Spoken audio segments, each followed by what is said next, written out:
Good afternoon friends, आपका GLC IAS में स्वागत है। आज हम ज्योग्राफी का लेक्चर 2 पढ़ने वाले हैं, जो है आपका स्ट्रक्चर ऑफ अर्थ। मैं थोड़ा सा एक रिकैप दे देता हूँ कि कल हमने क्या क्या पढ़ लिया था। कल हमने ओरिजिन ऑफ यूनिवर्स पढ़ लिया, उसके बाद फिर आपकी गैलेक्सीज कैसे बनी ये भी पढ़ लिया है।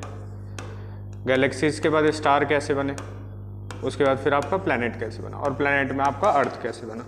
ठीक है, गैलेक्सीज में आपको नेबुला स्टार, नेबुला क्लाउड ध्यान रखना है, नेबुलर क्लाउड होता है, उसके कारण ही ये स्टार और प्लैनेट अर्थ बनता है। ठीक है, और यूनिवर्स में आपको एक थ्योरी याद करने के लिए बोला था मैंने, बिग बैंग थ्योरी, और एक होती है steady state theory, steady state theory, जो कि ज़्यादा रेलेवेंट नहीं है, रेलेवेंट ये बिग बैंग थ्योरी है। ठीक है, उसके बाद फिर हमने अर्थ का थोड़ा सा ओवरव्यू लिया था कि अर्थ का जो एटमॉस्फेयर है, जो आज हमारा नाइट्रोजन है या फिर ऑक्सीजन है, उसके बाद फिर कार्बन डाइऑक्साइड है, ये सब कैसा है। तो इस प्रोसेस में हमने आपको डी गैसिंग प्रोसेस भी बता दी थी। डी गैसिंग, जो अंदर से गैसेस निकल के बाहर आए और उसके बाद वाटर वेपर्स बने और उसके बाद फिर ये आपका ओशन बना। ठीक है, ये सारे प्रोसेस हमने बता दिया था डी गैसिंग में। ठीक है, तो आज के लेक्चर में हम, जैसे कि ये हेडिंग है स्ट्रक्चर ऑफ अर्थ। ठीक है, तो स्ट्रक्चर ऑफ अर्थ पे जाते हैं हम लोग। स्ट्रक्चर ऑफ अर्थ में सबसे पहले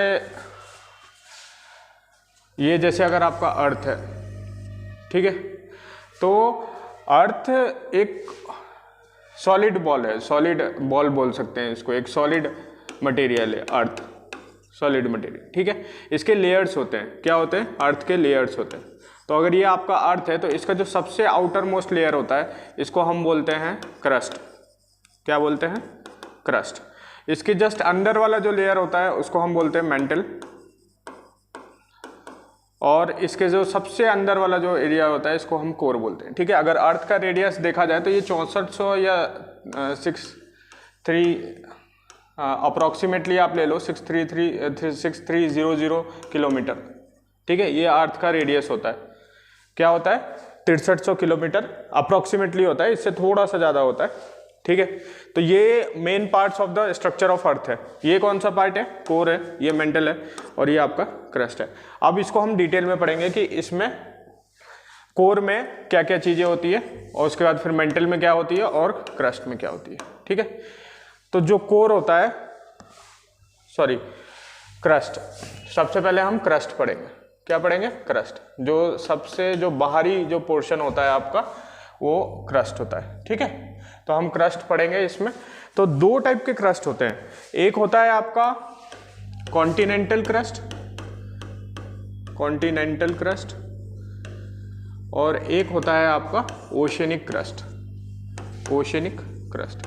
नाम से ही पता चल रहा है कि ये दोनों के, इसमें ज़्यादा कुछ समझाने की बात नहीं है। अगर ये आपका अर्थ है, ये अगर आपका कॉन्टिनेंट है, ठीक है, अगर ये आपका कॉन्टिनेंट है तो इस पे जो क्रस्ट पाया जाएगा, कॉन्टिनेंट वाला जो पोर्शन है, इसको हम क्या बोलेंगे? Continental crust. और ये जो ओशंस हैं, जैसे यहाँ पे पैसिफिक ओशन है, तो ये वाला जो क्रस्ट रहेगा उसको हम क्या बोलेंगे? ओशनिक क्रस्ट बोलेंगे। ठीक है, इसको समझने के लिए तुम ऑरेंज का एग्जांपल ले सकते हैं हम। ऑरेंज में क्या होता है कि ऑरेंज, अगर ये आपका एक ऑरेंज है तो उस पर एक छिलका रहता है। ठीक है, ऑरेंज का छिलका रहता है, और उसके अंदर फिर आपका जो भी मतलब फ्रूट रहता है वो पाया जाता है। ठीक है, तो ये छिलके को हम क्या बोलेंगे? क्रस्ट। ठीक है, ये क्रस्ट कितने प्रकार के होते हैं? तो 2 प्रकार के होते हैं, कॉन्टिनेंटल क्रस्ट और ओशनिक क्रस्ट। ठीक है, यहाँ तक समझ में आया। अब इसके बाद कॉन्टिनेंटल क्रस्ट के बारे में हम यहाँ पे, कॉन्टिनेंटल क्रस्ट और ये ओशनिक क्रस्ट। सबसे पहले कॉन्टिनेंटल क्रस्ट को देख लीजिए। ठीक है, फिर ओशनिक क्रस्ट को देख लेंगे। कॉन्टिनेंटल क्रस्ट में क्या होता है कि लेयर्स होते हैं। अब जैसे अगर मतलब हॉरिजॉन्टल वर्टिकल व्यू देखा जाए अर्थ का, तो वो ऐसा कुछ रहेगा। ठीक है, ये जो पोर्शन है ये आपका ओशन हो गया, यहाँ पे ओशन हो जाएगा, क्योंकि ये लो लैंड होता है ना, नीचे पाया जाता है ये। ठीक है, तो ये ओशन हो गया आपका, इस पे ओशनिक क्रस्ट होगा इसके नीचे। और ये जो है, इस पे आप लोग रह रहे हो, इस पे आप हाउस जो भी चीज़ें रहती है, इंडस्ट्रीज, ये सारी चीज़ें जो भी एक्टिविटीज़ होती है वो इस पे रहती है, ठीक है। तो इसको हम क्या बोलेंगे, कॉन्टिनेंटल क्रस्ट। और ये जो ओशन के नीचे जो ज़मीन रहेगी उसको हम क्या बोलेंगे, ओशनिक क्रस्ट, ठीक है। तो कॉन्टिनेंटल क्रस्ट में क्या होता है, ये वाले पोर्शन को हम देख रहे हैं, ठीक है। तो ये जैसे कॉन्टिनेंट है, तो जब हम धीरे धीरे जाते हैं तो इसको हम क्या बोलेंगे, कॉन्टिनेंटल शेल्फ। ये कॉन्टिनेंटल क्रस्ट का पार्ट है। किसका पार्ट है, कॉन्टिनेंटल क्रस्ट का। तो ये धीरे धीरे जाएगा ना, ये एकदम से नीचे तो चले नहीं जा रहा है ओशन के टाइप। तो ये वाला जो पोर्शन है, इस वाले पोर्शन को हम क्या बोलेंगे, कॉन्टिनेंटल शेल्फ। कॉन्टिनेंटल शेल्फ, ठीक है। और उसके बाद फिर एक सडन ड्रॉप आता है, सडन ड्रॉप आता है जिसको हम बोलते हैं continental slope. Continental slope, continental slope, ठीक है। और उसके बाद जो पोर्शन आता है हल्का सा, इसको हम बोलते हैं continental rise, RISE, continental rise. और उसके बाद जो पोर्शन आता है उसको हम बोलते हैं, ओशन चालू हो जाता है यहाँ से, और इसको हम बोलते हैं ओशनिक क्रस्ट, ठीक है। आपको समझ में आया कि ये जिस प्लेन पे हम लोग रह रहे हैं उसको हम क्या बोलेंगे, कॉन्टिनेंटल क्रस्ट। और जस्ट धीरे धीरे नीचे जाएगा, वो स्लोप करके नीचे जाता है। और जो सबसे नीचे वाला जो पोर्शन है आपका, जिसमें ओशन रहता है, उसके जस्ट नीचे वाला जो जमीन रहती है उसको हम क्या बोलेंगे, ओशनिक क्रस्ट बोलेंगे, ठीक है। अब ये कॉन्टिनेंटल जो होता है, कॉन्टिनेंटल क्रस्ट है, ये इसके पार्ट है, parts of continental crust, parts of continental crust, ठीक है। तो पार्ट्स ऑफ कॉन्टिनेंटल क्रस्ट में कौन कौन से पार्ट आ गए, ये तो एक लैंड हो गया जहां पे आप लोग रह रहे हो, ठीक है। और जब ये सी के थ्रू जाएगा, सी के मतलब कि सी की तरफ जाएगा, तो ये धीरे धीरे जाएगा। तो पहला जो स्लोप आता है उसको हम क्या बोलेंगे, कॉन्टिनेंटल शेल्फ। उसके बाद जो एकदम से डाउनवर्ड स्लोप आता है, यहाँ पे जो कटेगा, यहाँ से डाउनवर्ड स्लोप जो आएगा वो कॉन्टिनेंटल स्लोप कहलाएगा। फिर हल्का सा यहाँ से जो ऊपर की तरफ जाएगा उसको हम कॉन्टिनेंटल राइज बोलेंगे। और उसके बाद फिर आपका कॉन्टिनेंटल ओशनिक क्रस्ट चालू हो जाता है, ठीक है। तो ये आपका बेसिक था, continental shelf, continental slope, continental rise और ओशनिक क्रस्ट। जैसे जैसे हम कॉन्टिनेंट की तरफ, कॉन्टिनेंट से ओशन की तरफ जाते हैं तो ये सारे जो पोर्शन है ये आपको एनकाउंटर होंगे, ठीक है। अब ध्यान से देखिएगा, कॉन्टिनेंटल क्रस्ट के बारे में ही हम अभी पढ़ रहे हैं। कॉन्टिनेंटल क्रस्ट, तो कोई सा भी क्रस्ट है वो किसी चीज़ का बना होगा। जैसे अगर ऑरेंज का छिलका है तो ऑरेंज का छिलका कुछ ना कुछ मटेरियल से बना है। तो सेम उसी तरह कॉन्टिनेंटल क्रस्ट जो होता है आपका, ये जो कॉन्टिनेंटल क्रस्ट होता है ये आपके दो लेयर से बना रहता है। पहला लेयर होता है इसमें फेल्सिक, फेल्सिक, और जो दूसरा लेयर होता है उसको हम बोलते हैं मैफिक, मैफिक। ये कॉन्टिनेंटल क्रस्ट ही है, ये नीचे वाला आपका ओशनिक क्रस्ट है, ठीक है। ये नीचे ओशनिक क्रस्ट है, और ये वाला जो पोर्शन है, ये वाला पोर्शन, इसको हम क्या बोलेंगे, continental crust, CC, continental crust. अब ध्यान से देखना, ये जो फेल्सिक लेयर है, मैंने क्या बताया कि किसी चीज का बना होगा। अगर ऑरेंज का छिलका है तो वो किसी चीज का छिलका बना होगा। तो सेम उसी तरह ये जो कॉन्टिनेंटल क्रस्ट है आपका, ये दो चीजों से बना रहता है, दो लेयर रहते हैं कॉन्टिनेंटल क्रस्ट में। कौन कौन से, फेल्सिक और मैफिक, ठीक है। अब ध्यान से सुनना, ये जो फेल्सिक लेयर है ये ज्यादा मोटी परत होती है। फेल्सिक लेयर ज्यादा मोटी परत होती है। प्रीडोमिनेंटली अगर कोई पूछे कि कॉन्टिनेंटल क्रस्ट में प्रीडोमिनेंट कौन सा मटेरियल होता है, प्रीडोमिनेंट मतलब कि ज्यादा मात्रा में प्रीडोमिनेंटली कौन सा मटेरियल पाया जाता है, तो वो आपका पाया जाता है फेल्सिक, FELSIC, फेल्सिक। अब ये फेल्सिक एक निमोनिक है जिसका जो फुल फॉर्म होता है वो होता है feldspar, feldspar plus silica, feldspar plus silica, ठीक है। ये मिनरल्स होते हैं, जैसे सॉरी, फेल्सपार और सिलिका ये दोनों मिनरल्स हैं। इस मिनरल का जो कॉम्पोजिशन है उसी को हम फेल्सिक बोलते हैं। और कॉन्टिनेंटल क्रस्ट जो है वो आपका फेल्सिक से बना रहता है, और पतला लेयर होता है मैफिक का, ठीक है। तो ये मैफिक का लेयर होता है। और उसके बाद जो ओशनिक क्रस्ट रहता है, ये जो आपका नीचे वाला जो क्रस्ट है ना, ओशनिक क्रस्ट, ठीक है, इसमें जो लेयर बनी रहती है, ये जिस चीज का जो बना रहता है वो होता है मैफिक लेयर, मैफिक लेयर। इसका फुल फॉर्म क्या होता है, मैग्नीशियम प्लस आयरन, ठीक है, मैग्नीशियम प्लस आयरन। इसको क्या बोलते हैं हम, मैग्नीशियम प्लस आयरन, ठीक है। अब ध्यान से देखना, आपका जो कॉन्टिनेंटल क्रस्ट है वो दो लेयर का बना रहता है। प्रीडोमिनेंटली किस लेयर का है? फेल्सिक लेयर का है। और जो उसके जस्ट नीचे वाला लेयर है जिससे बना हुआ रहता है आपका कॉन्टिनेंटल क्रस्ट रहता है, लेकिन वो बहुत पतला लेयर रहता है उसमें, उसको हम क्या बोलेंगे? मैफिक। लेकिन जो आपका ओशनिक क्रस्ट है वो प्रीडोमिनेंटली किस लेयर का बना हुआ रहता है? ये मैफिक लेयर का। मैफिक का फुल फॉर्म क्या होता है? Magnesium plus iron. अब ये ध्यान रखिएगा कि फेल्सिक को हम बोलते हैं सियाल, SIAL, सियाल।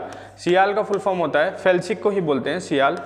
इसका होता है silicon plus aluminium, silicon plus aluminium. ठीक है, फेल्सिक को हम और क्या नामों से जान सकते हैं? सियाल नाम से। और मैफिक को हम किस नाम से जाना जाता है? सीमा, SIMA। ठीक है, इसका होता है सिलिका या silica plus magnesium, silica plus magnesium. ठीक है, सिलिका प्लस मैग्नीशियम। तो आपको कहाँ तक समझ में आ गया कि कॉन्टिनेंटल क्रस्ट कितने लेयर से बना रहता है, कितने मटेरियल के लेयर से बना रहता है? दो। कौन कौन से? फेल्सिक और मैफिक। फेल्सिक में जो है वो प्रीडोमिनेंट रहता है, मतलब ये मोटी परत होगी इसकी। मैफिक वाला जो लेयर है वो पतली परत होगी। कॉन्टिनेंटल क्रस्ट की बात कर रहे हैं। फेल्सिक लेयर को हम सियाल भी बोलते हैं, मैफिक लेयर को हम सीमा भी बोलते हैं। ठीक है, लेकिन जो ओशनिक क्रस्ट रहता है वो किस चीज का बना रहता है? तो वो सिर्फ एक ही लेयर का बना रहता है जिसका नाम होता है मैफिक। मैफिक का फुल फॉर्म क्या होता है? Magnesium plus iron. ठीक है, तो ये आपका कॉन्टिनेंटल क्रस्ट और ओशनिक क्रस्ट हो गया। ठीक है, अब हम इसमें क्रस्ट के बारे में, जो जनरल क्रस्ट होता है उसके बारे में हम जान लेते हैं। एक और चीज, एक और डिफरेंस आप याद रखिएगा कॉन्टिनेंटल क्रस्ट और ओशनिक क्रस्ट में। कॉन्टिनेंटल क्रस्ट जो होता है वो होता है हल्का, इसकी जो डेंसिटी होती है it is less than the density of oceanic crust, density less than density of oceanic crust, of oceanic crust. ठीक है, और जो ओशनिक क्रस्ट होता है ये होता है भारी। ठीक है, ये दोनों क्यों बता रहा हूँ, इसका यूज अभी जब हम प्लेट बाउंड्री इंटरेक्शन पढ़ेंगे तो उसमें आएगा। ठीक है, तो आपको बस इतना याद रखना है अभी के लिए कि कॉन्टिनेंटल क्रस्ट क्या होता है? हल्का होता है। और ओशनिक क्रस्ट क्या होता है? भारी होता है। इसकी जो डेंसिटी होती है, density of oceanic crust is greater than density of continental crust. ठीक है, यहाँ तक समझ में आया। अब क्रस्ट के बारे में हम दो तीन चीज़ें जान लेते हैं जो कि आपके लिए इम्पोर्टेंट रहेगी। इसमें ये कि ये 1.14% ऑफ अर्थ्स वॉल्यूम कैप्चर करता है। अर्थ्स वॉल्यूम, अगर अर्थ का वॉल्यूम आप 100 ले लीजिए तो उसमें जो 1.14% है, मतलब 1.14 भाग जो है अर्थ का वॉल्यूम, वो कौन कवर करता है? क्रस्ट। इसका मतलब क्या हुआ कि जैसे ये आपका अर्थ है, ठीक है, तो अगर ये आपका 100 वॉल्यूम है, 100 वॉल्यूम मान लो, तो इसका जो 1.14% है, ये वाला जो पोर्शन है 1.14% जो है, ये कौन कवर कर रहा है? आपका क्रस्ट कवर कर रहा है। कौन कवर कर रहा है? क्रस्ट कर रहा है। ठीक है, तो 1.14% ऑफ द अर्थ वॉल्यूम, और ये 0.53% ऑफ अर्थ मास। अगर अर्थ का मास आप 100 ले लेते हो तो क्रस्ट कितना मास कवर कर रहा है? कितना मास? अगर अर्थ का, पूरे अर्थ का जो मास है वो 100 है, ठीक है, तो उसमें जो आपका क्रस्ट है उसका मास कितना रहेगा? तो वो है 0.53 ऑफ अर्थ मास। ठीक है, ये सारे लेयर में आपको ध्यान रखना पड़ेगा कि जौन सा लेयर हम पढ़ रहे हैं वो वाला लेयर अर्थ के वॉल्यूम्स, अर्थ का वॉल्यूम का कितना है और अर्थ के मास का कितना है। ठीक है, तो क्रस्ट आपका समझ में आ गया। एक और चीज मैंने बता दी आपको कि दो टाइप की होती है, oceanic crust and continental crust. अब ये ध्यान रखना, जो हमने फेल्सिक और इसमें क्या पढ़ा था, ये फेल्सिक का बना रहता है, और इसमें हमने क्या पढ़ा था कि ये सीमा का बना रहता है, सीमा या मैफिक। ठीक है, और फेल्सिक या सियाल, ठीक है, सियाल का बना रहता है। अब इसका जो रिप्रेजेंटेटिव मटेरियल रहता है, ये तो इस चीज का बना हुआ है, लेकिन इसमें अपन ने क्या पढ़ा था कि फेल्सपार प्लस सिलिकॉन होता है, फेल्सपार प्लस सिलिका ये रहता है। तो ये आपका मिनरल है, ये दोनों क्या है? मिनरल है। लेकिन इसका जो रॉक बनता है, इन दोनों के कॉम्बिनेशन से जो प्रीडोमिनेंटली रॉक बनता है उसको हम बोलते हैं ग्रेनाइट। ठीक है, सेम उसी तरह ये देखना, सीमा जो है, सीमा में आपका क्या पढ़ा था हमने? Magnesium plus silica, magnesium plus silica.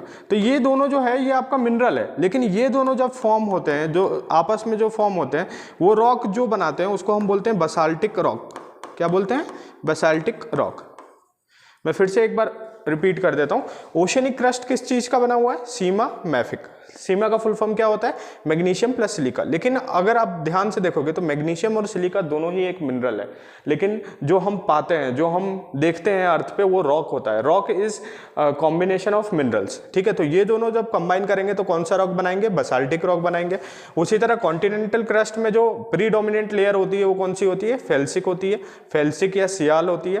Felsic क्या होता है? Feldspar plus silica. फेल्सपार और सिलिका दोनों ही मिनरल है, दोनों जब कंबाइन करेंगे तो एक रॉक बनाएंगे, प्रीडोमिनेंट रॉक बनाएंगे। बहुत सारे कॉम्बिनेशन हो सकते हैं, बहुत सारे टाइप्स के रॉक हो सकते हैं, लेकिन एक रॉक होता है ग्रेनाइट रॉक, और वो बनता है कॉन्टिनेंटल क्रस्ट में। तो इसका मतलब क्या हुआ कि अगर आपसे कोई पूछे कि ग्रेनाइटिक रॉक किससे रिलेटेड है, तो ये आपका हो जाएगा कॉन्टिनेंटल क्रस्ट से। अगर कोई पूछे बेसाल्टिक रॉक किससे रिलेटेड है, बेसाल्टिक रॉक, तो ये किससे रिलेटेड हो जाएगा? आपका ओशनिक क्रस्ट में।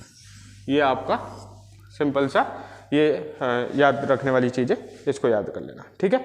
तो हमने इसमें सारी चीज़ें कवर कर ली है। मैंने आपको ये भी बता दिया है कि कॉन्टिनेंटल क्रस्ट जो होता है वो लेस डेंसर होता है, और जो ओशनिक क्रस्ट होता है वो मोर डेंसर होता है, ठीक है। अब थिकनेस पे बात कर लेते हैं हम, ओशनिक क्रस्ट और कॉन्टिनेंटल क्रस्ट के थिकनेस से। अब मैंने अभी आपको क्या बताया, ये अगर कॉन्टिनेंटल क्रस्ट है और ये आपका ओशनिक क्रस्ट है, तो कॉन्टिनेंटल क्रस्ट वाला जो है ये हल्का होगा और ओशनिक क्रस्ट वाला ये होगा आपका भारी, क्योंकि इसकी डेंसिटी ज़्यादा है। अब ध्यान से देखना, अगर ये हल्का है तो इसका जो विड्थ है, थिकनेस होगी, वो ज़्यादा होगी। क्या होगी? थिकनेस ज़्यादा होगी। किससे ज़्यादा होगी? ओशनिक क्रस्ट के थिकनेस से ज़्यादा होगी। और इसका थिकनेस अगर हम कॉन्टिनेंटल क्रस्ट से कंपेयर करें तो ये कम होगी, ठीक है। आपको क्या याद रखना है? कॉन्टिनेंटल क्रस्ट जो होता है वो हल्का होता है और उसकी थिकनेस ज़्यादा होती है। ओशनिक क्रस्ट भारी होता है और उसकी थिकनेस कम होती है। अब कितना होती है? तो एवरेज हम इसको जब देखते हैं, ओशनिक क्रस्ट की जो थिकनेस होती है इट्स अराउंड 5 किलोमीटर एवरेज होती है, ठीक है। कहीं पे ज़्यादा हो सकती है, कहीं पे कम हो सकती है, लेकिन एवरेज अगर हम देखा जाए तो ये कितनी होती है? 5 किलोमीटर। और अगर कॉन्टिनेंटल क्रस्ट की एवरेज विड्थ देखा जाए, एवरेज थिकनेस देखा जाए, तो वो होती है अराउंड 40 किलोमीटर, ठीक है। इससे ज़्यादा भी हो सकती है। जैसे अगर तिब्बत के प्लेट्यू में जाएंगे आप लोग, तो वहाँ पे जो कॉन्टिनेंटल क्रस्ट की थिकनेस है वो 70 किलोमीटर तक चले जाती है, तिब्बत प्लेट्यू, ठीक है। तो तिब्बत प्लेट्यू में आपकी थिकनेस कहाँ तक चले जाती है? अप्रॉक्सीमेटली 70 किलोमीटर चले जाती है, लेकिन हम एवरेज कितना मानते हैं? 40 किलोमीटर। तो अभी तक आपको क्या समझ में आया कि कॉन्टिनेंटल क्रस्ट हल्का होता है, लेकिन इसकी जो थिकनेस होती है वो भारी, थिकनेस ज़्यादा रहेगी। कॉन्टिनेंटल क्रस्ट की थिकनेस ज़्यादा रहेगी। ओशनिक क्रस्ट ये भारी होता है, लेकिन इसकी थिकनेस कम रहेगी। थिकनेस कितनी रहेगी? तो एवरेज 5 किलोमीटर रहती है, और कॉन्टिनेंटल क्रस्ट की जो थिकनेस एवरेज रहती है वो 40 किलोमीटर रहती है, ठीक है। तो ये आपका जो हम अर्थ का स्ट्रक्चर पढ़ रहे हैं उसका जो सबसे ऊपरी पोर्शन रहता है, जो मोस्ट इंपॉर्टेंट रहता है, वो होता है आपका क्रस्ट। और क्रस्ट के बारे में हमने सब कुछ जान लिया, ठीक है। अब हम आते हैं दूसरे लेयर पे, ठीक है। हम दूसरे लेयर पे आते हैं जिसका नाम है मेंटल। जिसका नाम क्या है? मेंटल, ठीक है। अब फिर से मैं एक बार अर्थ का डायग्राम बना देता हूँ। ये आपका क्रस्ट हो गया, उसके बाद फिर आपका मेंटल चालू हो जाता है, क्रस्ट और मेंटल। तो मेंटल कहाँ तक जाता है? तो क्रस्ट के निचले वाले भाग, from the base of the crust to 2900 kilometre, to 2900 kilometre, ये आपका मेंटल हो जाएगा, ठीक है। तो ये वाला पोर्शन क्या हो गया आपका? ये पूरा मेंटल हो गया, ठीक है। तो कहां से जा रहा है? From the base of the crust, from the base of the crust to 2900 kilometre deep, 2900 kilometre deep, ये आपका क्या हो गया? मेंटल हो गया। तो हम इस मेंटल के बारे में पढ़ रहे थे। अभी हमने क्या पढ़ा कि आपका जो क्रस्ट है वो दो प्रकार के होते हैं, कॉन्टिनेंटल क्रस्ट और ओशनिक क्रस्ट। उसी तरह मेंटल भी बहुत सारे प्रकार के होते हैं। तो अगर हम मेंटल, ये मान लो कि ये यहाँ से मेंटल चालू हो रहा है, ये यहाँ पे आपका क्रस्ट था जो कि खत्म हो गया, ठीक है, यहाँ पे खत्म हो गया। अब यहाँ से मेंटल चालू हो रहा है, ठीक है। तो मेंटल का जो सबसे पहला वाला लेयर रहता है वो सॉलिड रहता है। मेंटल का सबसे पहले वाला लेयर क्या रहता है? सॉलिड रहता है। इसके जस्ट नीचे वाला जो लेयर रहता है उसको हम बोलते हैं एस्थेनोस्फेयर, एस्थेनोस्फेयर, एस्थेनोस्फेयर। और ये जो एस्थेनोस्फेयर रहता है ये आपका प्लास्टिकली सॉलिड रहता है। इसका मतलब कि सॉलिड और लिक्विड के बीच में ना तो ये पूरी तरह सॉलिड है ना तो पूरी तरह लिक्विड है, ये क्या है, प्लास्टिकली सॉलिड, प्लास्टिकली सॉलिड जो कि फ्लो कर सकता है। It have the ability to flow, it have the ability to flow. जैसे अगर आप पानी देखेंगे तो पानी फ्लो करता है, ठीक है, लेकिन ये पूरी तरह पानी जैसा नहीं है। एस्थेनोस्फेयर वाला जो लेयर है, हम अभी मेंटल के लेयर पढ़ रहे हैं, ठीक है, मेंटल के लेयर पढ़ रहे हैं, लेयर्स ऑफ मेंटल। यहाँ पे आपका क्रस्ट खत्म हो गया, यहाँ से मेंटल चालू है। तो पहला वाला जो लेयर होता है मेंटल का वो क्या होता है, सॉलिड। दूसरे वाले लेयर को हम क्या बोलते हैं, एस्थेनोस्फेयर बोलते हैं, ठीक है। पहला वाला सॉलिड हो गया, एस्थेनोस्फेयर जो होता है वो आपका प्लास्टिकली सॉलिड होता है। प्लास्टिकली सॉलिड का मतलब क्या हुआ कि वो फ्लो कर सकता है लेकिन वो पूरी तरह लिक्विड नहीं है और वो पूरी तरह सॉलिड नहीं है। एस्थेनोस्फेयर के जस्ट नीचे वाला जो लेयर आता है उसको, उससे जो नीचे वाला लेयर रहता है उसको हम मेसोस्फेयर बोलते हैं, मेसोस्फेयर, ठीक है, मेसोस्फेयर। ये तीन ब्रॉड क्लासिफिकेशन ऑफ मेंटल हो गए, मेंटल लेयर्स हो गए। कौन कौन से, पहला वाला जो लेयर है उसको हम क्या बोलेंगे, सॉलिड लेयर बोलेंगे। दूसरे वाले लेयर को हम क्या बोलेंगे, एस्थेनोस्फेयर लेयर बोलेंगे। तीसरे वाले लेयर को हम क्या बोलेंगे, मेसोस्फेयर लेयर बोलेंगे। और उसके बाद फिर ये मेसोस्फेयर लेयर जो है ये आपका सॉलिड होता है, ठीक है, ये आपका सॉलिड लेयर होता है। तो यहाँ पर हमने देख लिया कि मेंटल के कितने लेयर होते हैं। मैं फिर से बता देता हूँ, मेंटल के कितने लेयर होंगे, 3 लेयर, जो ब्रॉड क्लासिफिकेशन है। एक और क्लासिफिकेशन होता है अपर मेंटल और लोअर मेंटल, वो ध्यान रखने की जरूरत नहीं है, आपको ये ध्यान रखना है कि इसमें 3 ब्रॉड क्लासिफिकेशन होते हैं। जो सबसे ऊपर वाला लेयर होता है उसको हम सॉलिड लेयर बोलते हैं। जो सेकेंड वाला लेयर होता है उसको हम क्या बोलेंगे, एस्थेनोस्फेयर बोलेंगे, एस्थेनोस्फेयर। और जो तीसरा वाला लेयर रहता है उसको हम क्या बोलेंगे, मेसोस्फेयर। तीसरे वाले लेयर को हम क्या बोलेंगे, मेसोस्फेयर, जो कि सॉलिड रहता है। और एस्थेनोस्फेयर क्या रहता है आपका, प्लास्टिकली सॉलिड रहता है, प्लास्टिकली सॉलिड, ठीक है। अब एक और चीज मैं बता देता हूं आपको, जो आपका क्रस्ट है, ये आपका अगर अर्थ है, ये अर्थ है, गोल बना लीजिएगा इसको, ये आपका क्रस्ट हो गया। और ये जो फर्स्ट लेयर ऑफ मेंटल है, ये सॉलिड लेयर आपको बताया था मैंने, यहाँ से आपका मेंटल चालू हो जाएगा, यहाँ से मेंटल चालू हो जाएगा। लेकिन ये दोनों लेयर को मिला के, फर्स्ट लेयर ऑफ मेंटल और क्रस्ट को मिला के हम इन दोनों लेयर को क्या बोलते हैं, लिथोस्फेयर। इन दोनों लेयर को हम क्या बोलते हैं, लिथोस्फेयर। इन दोनों लेयर को हम क्या बोलते हैं, लिथोस्फेयर, ठीक है।